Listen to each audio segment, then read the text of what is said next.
Hello everybody, welcome home and welcome back to Shmee300 Plays The Legend of Zelda 1 for the NES. Picking up right where we left off, we've got blue armor, we got blue sword, sort of, we got a magical shield. We've got two pieces of the old Triforce, a couple of gadgets, some money, and we're going to go off and find piece number 3. There will be no glitches, no cheats, no shortcuts in this game, my friends. For those that have seen my earlier content, I tag myself as the pure gamer early on, and I still live by that moniker. It's just not what I introduce myself as anymore. But I am a guy that likes games, and I like playing games the way that the publishers intended them to play. For those that have seen my my rant on, I think it's episode 2 of my Slay the Spire, maybe episode 4. Can't remember, but I had a full rant about speed runs and any percentage runs and that kind of stuff. So I won't go into that again because while there weren't any comments in that video, which I'm actually surprised about, it may not be a popular opinion, so I'm not going to go off on it again. But I do like, I prefer to play my video games the way that the developer and the publisher intended for the games to be played. I don't like exploiting glitches or exploiting code, you know, that kind of stuff. I just like playing them the way that they were designed. So, none of that in this playthrough, my friends. But there's going to be a conclusion to this, while it's many years too late, many years later anyway, but I will be finishing this because I love it. And then I'll make a point of doing a second quest. And like I said in one of the earlier episodes, I also intend to play Zelda 2 and Zelda 3. I guess calling Link of the Past Zelda 3 isn't necessarily, may not be accurate. There probably was a Game Boy or Game Boy Advance title that was released before Link to the Past. So calling it Zelda 3, it may not be accurate, but I also may refer to it as such in the future. So tough. To me, it's Zelda 3. Alright, a couple of keys, which I mean bats, because, yeah, things are named weird in this series. For any of those that aren't aware of the lore behind the development of this game, Shigeru Miyamoto, former, maybe even current president of Nintendo, I'm actually not certain, but he's like a legend for the company Nintendo. He developed so many of the major titles, including this one. These are Dark Nuts, by the way, or Dark Knights, or only hit them from the sides of the back. You cannot hurt them from the front. They don't project any projectiles at you, but they're a pain, and their blue brethren, who we will meet very soon in later dungeons, are the worst. Miyamoto, so he has on record as saying that the inspiration behind The Legend of Zelda is, as a kid, he would often explore caves and forests in the area in which he grew up in, and he wanted to fashion a game based on that feeling of exploration and, you know, yeah, exploration and cave and dungeon delving and that kind of stuff.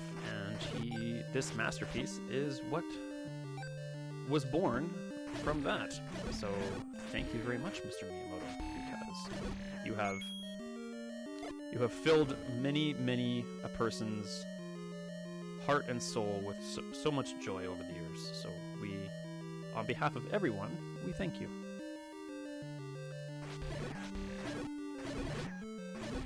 There's no reason why I couldn't have the boomerang on right now, so let's do that.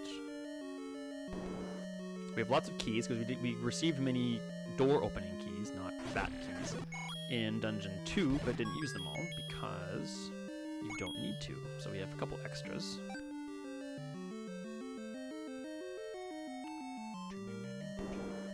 So my memorized knowledge of this is now kind of elapsed. I can't remember what the level 3 map looks like. Actually, now that I think about it, it might be... this guy. Yes, we did. Could you speak a little faster, please? Thank you. I stab you. Whenever you stab those guys, they start shooting magical stuff at you. I didn't even need to come this way, did I? I used a key on a door to go get a key.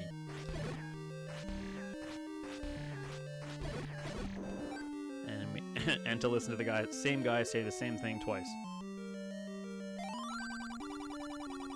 You know I'm gonna stab you again, right? Right? You know that.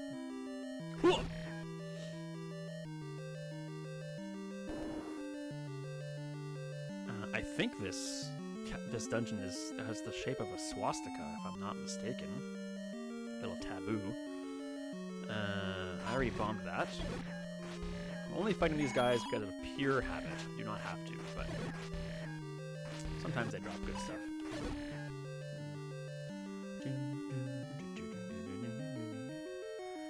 More of them. Yes, so their blue brethren do much more damage and also walk a whole lot faster. So they suck. Yes, it is a swastika. I was correct.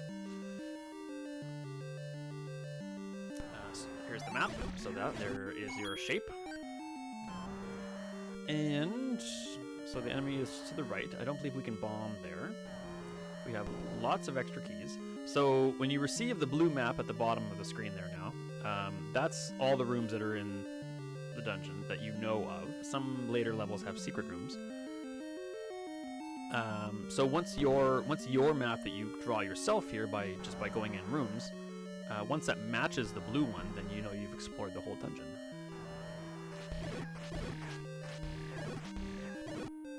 But later on, especially in the second quest, which I'm probably gonna have to do a little bit of research on, just so I don't look like a fool when I started, because I haven't completed that one too many times.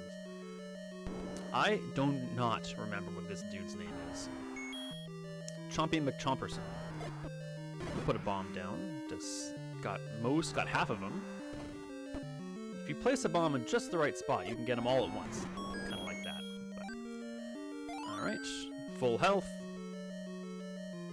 And Triforce, the glowing Dorito. How are we doing on time here? All right. So I don't have time to do another. Well, I mean, I could cram it in, but maybe we'll start dungeon. No. What else can I do? Let's go get some more money. For no. Oh, you know what we should do? We should get some money and we go buy the arrow. So you only need the bow and arrow for like one, maybe. I should say one, like a handful of times, but you do need it. And your money is your ammunition. You need to go buy the arrow as well. You have the bow from level 1. Well, the arrow itself costs 80 bucks. I'm trying to think of a close nearby place where we can buy the arrow. And I know one store for sure that has it. And we're probably just going to go on a little walking tour to go get it, because I cannot think of it. Oh, you know what? Actually, I think it's right over here. So up above, ooh. It's emulating the actual NES by going slow. When a screen gets full of stuff on the old Nintendo, the animation slows down and you kind of get sputtery. If you're low on life, you head up here and this fairy will heal you full, but we're already there, so we're good. I do believe that the shop just over yonder has the arrow. The other shop I know is on the very far east coast of the entire map. Hey, I was right. You can also buy bombs here if you're ever low. We are not full, but we don't need to buy them right now. What else can we do that isn't level 4? We can go get another heart piece. Let's do that, and then we'll call it a video. Ironically enough, the heart piece I'm thinking of is actually about 3 screens away from where the other arrow shop is, on the other side of the map. So we'll hit up any secrets along the way. We could actually probably also buy some life medicine along the way as well. Trying to think of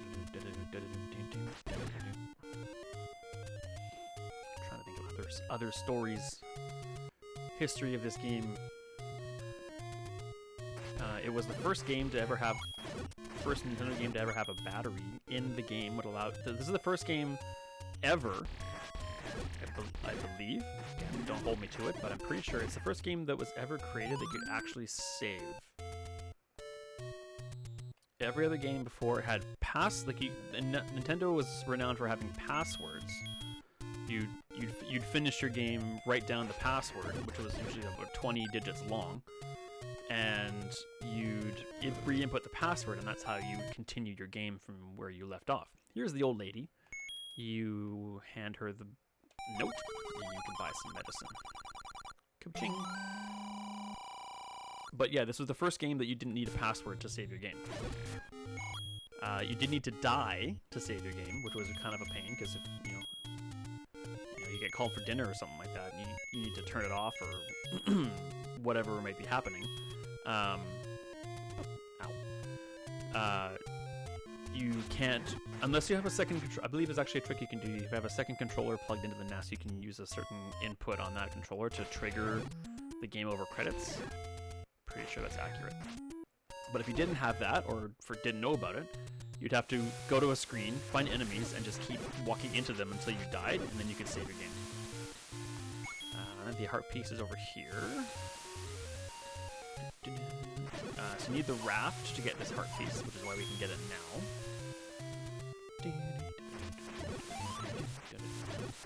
And actually, I know another heart piece we can get while we're over here. So we'll do those two, and then we'll call it an episode. Off we go. Kind of a creepy looking entrance for a life-giving room. Again, so you just saw us buy the left. Ugh, can't talk. You just saw us buy the life medicine, so why would you take a free one? You don't need to. You just need $68.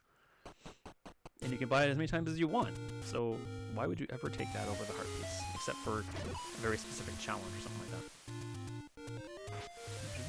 So on the screen below this, you will see another heart piece that we cannot get until we finish level 4, because we need the step ladder.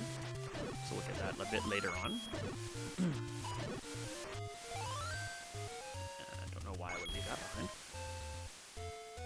Here's the other shop with the arrow, which is where I was going to go until I remembered the other one. And now we're on the coast of Hyrule. Nice sandy beaches. Contact your travel agent and get you a deal on hotels. Just kidding. There is a secret cave here. Boom! Called it. I'll take that. Probably a door charge. Called it. Oh well. Good thing we're not hard up for cash. Annoying, but we're not. We got the blue ring and got the magic shield, so we're good. I believe there's another one here. Oh man, am I good or am I just good at remembering things? Right, you can gamble in this game. We're not going to, but you can. In that case, you just walk over one of the minus 10s. It charges you $10 to play, and then if you walk over the right one, he gives you more than $10 back. However, this is what we're after. Alright, we are loaded for bear. Okay, I will call it here.